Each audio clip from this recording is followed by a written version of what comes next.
నయనతార గారు ఇప్పుడు కొత్తగా యాక్ట్ చేస్తున్న మూవీ టాక్సిక్. అయితే నయనతార గారు ఈ టాక్సిక్ మూవీకి ముందు లాస్ట్ యాక్ట్ చేస్తున్న మూవీ జబాన్.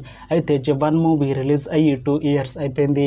అయితే నయనతార గారు జబాన్ మూవీ రిలీజ్ తర్వాత 2 ఇయర్స్ టైం గ్యాప్ తీసుకొని ఇప్పుడు మళ్ళీ ఈ టాక్సిక్ మూవీలో యాక్ట్ చేస్తున్నారు నయనతార గారు.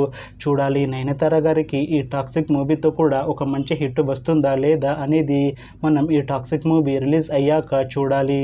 అయితే టాక్సిక్ మూవీలో ఐశ్వర్య రాయ్ గారు కూడా యాక్ట్ చేస్తున్నారు. అయితే ఐశ్వర్య రాయ్ గారు ఈ టాక్సిక్ మూవీకి ముందు లాస్ట్ యాక్ట్ చేసిన మూవీ PS2. అయితే PS2 మూవీ రిలీజ్ అయ్యి 2 ఇయర్స్ అయిపోయింది.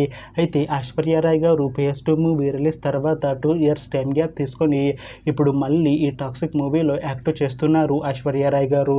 చూడాలి ఐశ్వర్య రాయ్ గారికి ఈ టాక్సిక్ మూవీతో కూడా ఒక మంచి హిట్ వస్తుందా లేదా అనేది మనం ఈ టాక్సిక్ మూవీ రిలీజ్ అయ్యాక చూడాలి. అయితే టాక్సిక్ మూవీ టీం ఈ మధ్య ఒక చిన్న టీజర్ని విడుదల చేసింది. అయితే దానికి మంచి రెస్పాన్స్ వచ్చింది. అయితే ప్రస్తుతం టాక్సిక్ మూవీ టీం షూటింగ్లో బిజీగా ఉన్నారు. అయితే ఈ టాక్సిక్ మూవీని 2026 మార్చి 19న రిలీజ్ చేసేలా ప్లాన్ చేస్తున్నారు మూవీ టీం. చూడాలి టాక్సిక్ మూవీ రిలీజ్ అయ్యాక మంచి హిట్ అవుతుందా లేదా అనేది మనం ఈ టాక్సిక్ మూవీ రిలీజ్ అయ్యాక చూడాలి.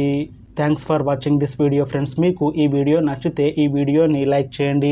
ఇంకా ఇలాంటి మూవీ అప్డేట్స్ కోసం ఈ ఛానల్ని సబ్స్క్రైబ్ చేసుకోండి.